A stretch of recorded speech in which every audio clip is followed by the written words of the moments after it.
this is from the student's perspective. I always want to remind you of what you need to do to be successful. Good driving instructors are patient. I've tried to show you patience. Next, good instructors are nice. They don't yell at you when you make mistakes. We all make mistakes. No one is perfect. I'm not perfect. You're not perfect. As you grow up, you'll learn to be humbled from your mistakes. You'll learn to make good decisions from your mistakes. You'll learn to say, hey, I'm sorry, I made a mistake. Right now, because you're young, you don't really care about it. You don't really, doesn't really mean anything to you. But once you grow up and you make a life or death mistake, you're going to say, you know what? I was wrong. I need to listen. Good instructors make conversations with you. I always want to make a conversation with you, get to know you. What are you doing in school? What do you have planned for the summer? Are you trying to go to college? Are you trying to be successful?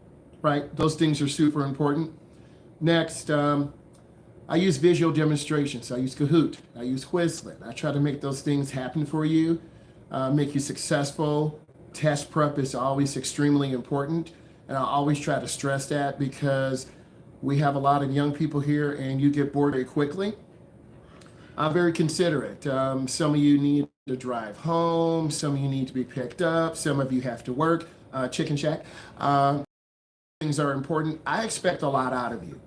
I expect you to have your homework assignments done. I expect you to ask more questions in class because you get in what you put into the class. If you work hard, you're going to be really successful. I try to share classroom stories, students coming in, students sharing. So I get a chance to meet your parents, talk to your parents. That's really important. I try to be a fun teacher, always have a good sense of humor. Even if we do make a mistake and pull out in front of a car, blow through a light, sideswipe a curb or a sign, you have to learn quickly because I only have a short time with you and then you're going to be done because you only have 6 hours of instruction with me and then you're going to be back to your parents. And then your parents need to get you out on the road. If you sit home, you're going to forget what you've learned. You're going to become rusty. You're going to be very hesitant. And when you're out on the road, people don't care if you're a new driver, old driver, fast driver, slow driver. The system will adapt to you. And if you're a fast, aggressive driver, eventually you might crash into something. If you're a slow driver, you're going to end up holding up the flow of the traffic. People are going to road rage on you. I don't want that to happen to you. I allow you to fix your mistakes. And that's what I need all of you to understand. I need you to fix your mistakes, ask questions, because it's called driver's education. Ask those questions. I'll demonstrate. I'll show you what to do. We've had some great driving the last few days. A lot of downtown areas, backing in driveways, paralleling. A lot of you are getting really good value. And you get in what you put into the class. And those of you who are lucky enough to drive with me in the morning, I'm at maximum. I try to be at maximum all day. It takes a special person to be patient.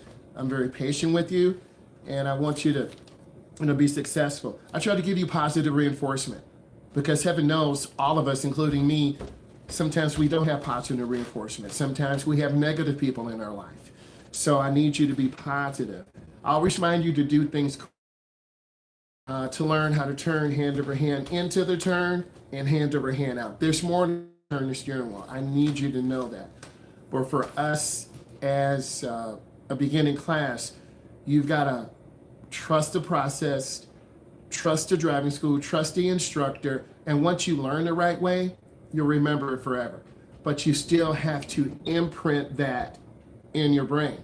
And once you imprint that in your brain, you'll learn from your mom. You're going to learn from your dad, from your instructor. You're going to learn from your older siblings. And then you're going to develop your own sense of driving. You take that personal responsibility and get out of your comfort zone some. And I try to do that and prep you and prepare you. I always remind you to do things correctly. I'll allow you to fix your mistakes. And that's me included. I'm not perfect, but together you're going to be successful. Most of you can tell that, hopefully all of you, that I enjoy teaching you, educating you, preparing you, and then it's up to you get those little nuggets of information and become a good driver. I want to see you in 3 months for segment 2. I want to see you in a year saying, hey, I have my license, thank you, right? But that takes time. No one is going to baby you along the way. You're going to have to fight for your driving time. Your mother and father have jobs. They have lives. They have to pay the bills. You might want to drive Saturday, but you can't. You might want to drive after school, but mom or dad have to get home quickly. Okay? You might go to Secretary of State, get all your stuff, got your level 1, but your mom and dad say, hey, we don't have time to teach you how to drive. We have to get home. Okay? I've been through that personally. So you got to prepare for those things. This is our virtual classroom. I try to do the best that I can to keep it fun, keep it interactive. I use my hands to show you different directions, left, right, because sometimes we get confused. I try to make jokes. I always smile. And that's the most important thing. I enjoy this, and hopefully you can tell that. There's no awkward bits of silence. You know, we have the radio on, we're chilling, we're vibing. I treat you like an adult. And I'm gonna pause for a second. I treat you like an adult. And we know you're not adults yet, but you are showing adult tendencies by getting into that car, putting on your seatbelt, being responsible. And that's where I'm growing you up, okay? And that is an important responsibility to take very seriously. A good driving instructor is patient. They don't belittle you. A good teacher is positive and smiling. In the car, allow you to listen to the radio quietly. So those are some of the elements that I think I need to be reminded of as your instructor. I'm driving 20 of you. I enjoy it. And it's a good number, okay? At the main office, they're driving 36. That's a lot of students. But I try to be in balance. I try to take my time with you. And that's the way we should. I'm going to read some information to you about defensive driving. The PDA process is a method you as a driver need to be proactive. If we're driving in neighborhoods, little kids are popping out. Squirrels with no tails, kittens, okay? One of your classmates were driving yesterday. We had cats come out on us. We had kittens come out on us. We had little kids with sticks. So you have to be aware in your neighborhood. Your neighborhood is your most dangerous place. I need you to understand this. Avoid risk. Risk is a chance of death, injury. So I want you to, but risk is around us all the time. You could fall down your steps. You could get hit riding your bike in your neighborhood. So you want to try to minimize those risks. Be a proactive driver. Always try to be proactive, right? In an urban driving environment, visual search, looking left, looking middle, looking right. I've got to see you guys looking around more. Many of you are just looking straight ahead. Use your vision. Cell phones, that's a minimum. We should not be on the phones when we're driving. Hands-free is there. If there's an emergency situation, by all means, we pull over, we call our loved ones. Anything can happen. But you want to reduce distractions. Passengers. The more passengers you have in the car, the more likely you are to crash. So I need you to understand that. You might want to write that down. The more passengers you have in the car, the more likely you are to crash. Reduce your speed. Tell your friends to be quiet because they're distracting you. If you're extremely tired, you should not be driving. If I'm extremely tired, I'll say, hey, guys, I'm really tired tonight. I can't drive. I'm not going to put myself in danger or you. And I always talk to you about that. My energy level's good. I'm staying hydrated. You have to do the same, okay? You've got to take care of yourself mentally and emotionally so when you're ready to drive, you can give me your best. And I can give you my best. So we talked about passengers that can be extremely distractive. They're potentially hazardous, especially to new drivers because of peer pressure. Come on, Shaniqua, catch up to that guy. John, you gonna let that guy in that Mustang beat you? Oh yeah. Let me step on the gas and run the light. Oh, a lady pulled out in front of me. Let me swerve to the left. And now someone pulled out of the driveway and there's an accident. Proactive drivers are never fatigued. They aren't drowsy. I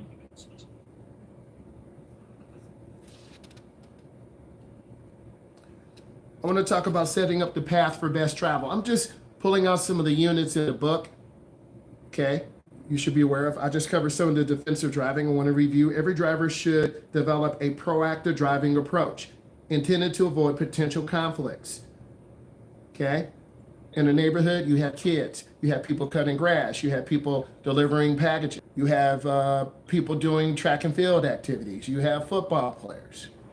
Okay, in a downtown area, you have people parking, you have people walking across the street. In your neighborhood, we all let our guard down. We start driving fast to get home. We're getting hungry. I gotta make my phone call. Mom said the food is ready. My big sister's there. So you're speeding through the neighborhood. Or in the wintertime, one person might, or in the wintertime, you're gonna go 80 through a neighborhood and roll your car over. So neighborhoods are in 25 miles or less away from home is the most dangerous area. I need you to understand that. 25 miles or less, because we let our guard down. We blow lights, we speed through the sub. We were driving today and little kids were popping out on scooters. We have to drive to the left of them. Be that defensive driver. Drowsy driving is the #1 leading cause of traffic collisions. If a driver is feeling extremely fatigued, they should immediately look for a safe place. Pull over to the side if you're tired. I always tell you my journey. 20 students is great for me. 25, I can handle. After about 27, I'm tired. Driving 10 hours a day, 8 hours a day, that's a lot. Okay? I want to talk about ACT, create more space. I always mention this to you, create space, don't tailgate people. Adjust your speed to according to the traffic. Adjust your position. Hey, we need to get to the left of the lane, the kids are coming out to the right. Hey, we need to get to the right of the lane, the lady's backing up. Communicate your presence. You might have to honk your horn, flash your lights, make eye contact. That's really important that you do that. Your learning doesn't stop when you're done with me. Your learning will continue the rest of your life. It takes 10 years for all of you to become a good driver. 10 years. Put in your work. You have to get better, and I need to be successful.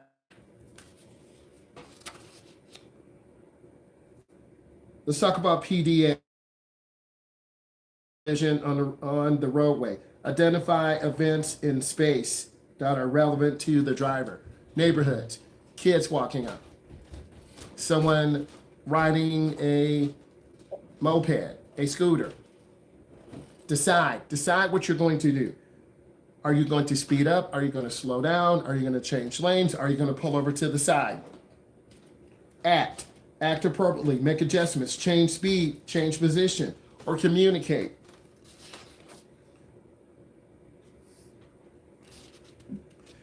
Select the best path of travel. I try to get all of you to do this. What is the best path of travel? You want to minimize contact.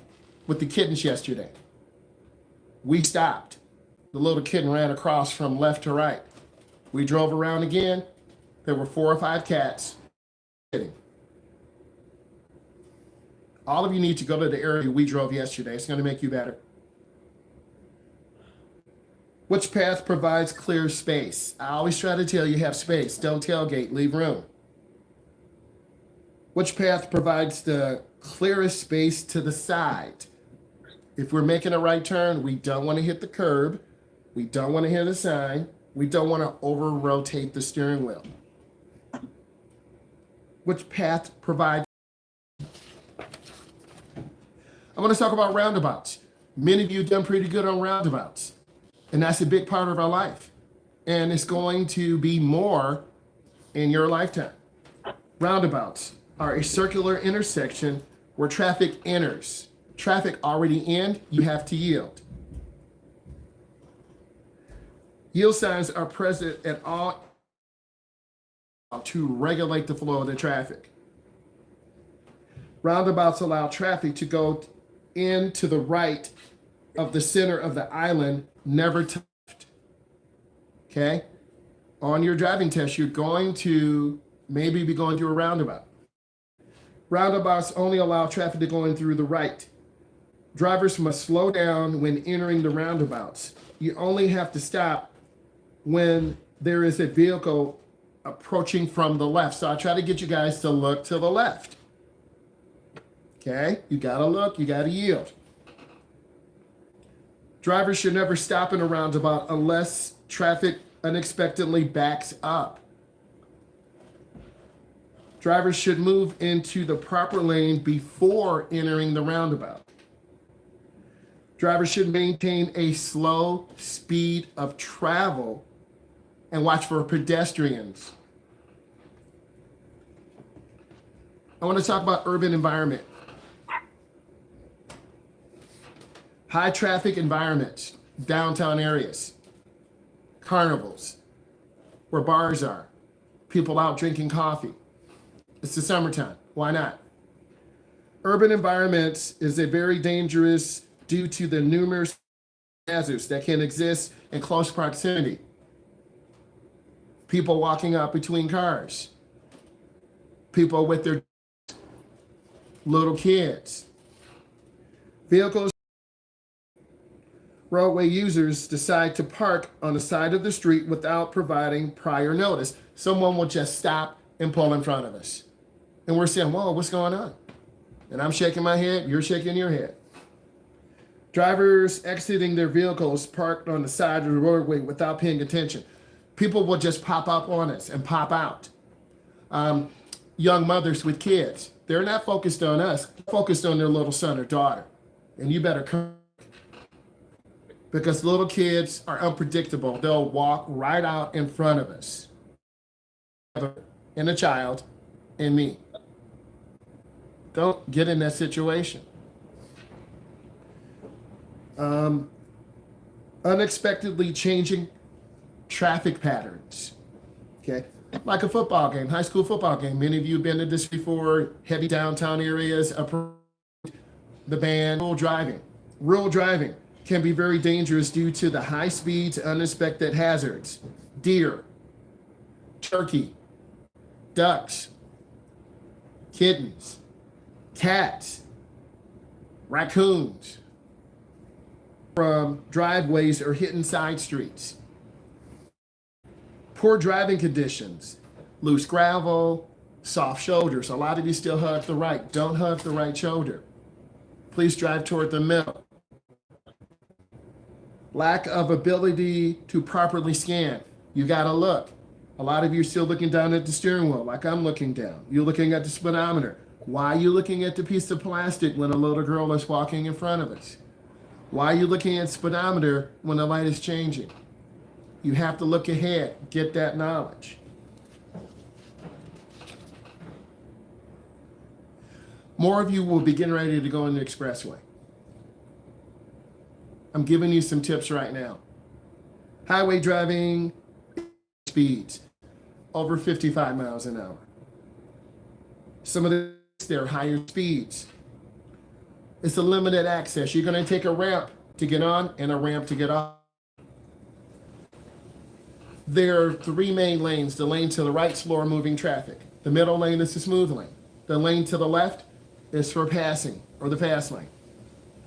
Many of you are going to drive with me in the morning. You're going to be out probably after rush hour traffic. It shouldn't be too bad.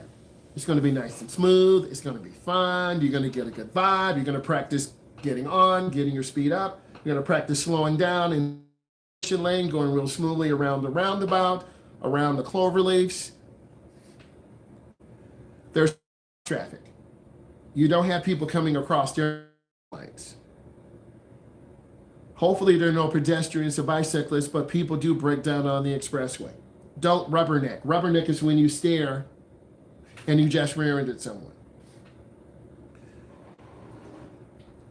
Pedestrians and other slow-moving vehicles should not be on the expressway. If you can't maintain the speed limit, you need to get off the expressway.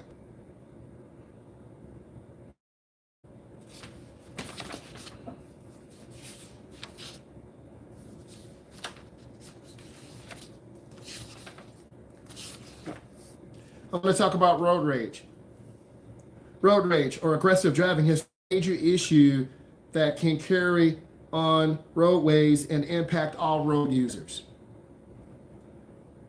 The most common causes of road rage: overstressed drivers, traffic backups, mostly blocking the road, motorists invading the space, drivers making communication errors, failing to use signals, drivers using high beam lights, and some of you drive with the high beam lights on accidentally, and you're making people irritated. Inappropriate honking. Many of you don't honk the horn. Drivers using gestures to communicate to other motorists. Your middle finger. Don't do that. Offensive bumper stickers. Yes, when you see people with offensive bumper stickers, they've done a study. People with offensive bumper stickers tend to road rage. There are different levels of road rage.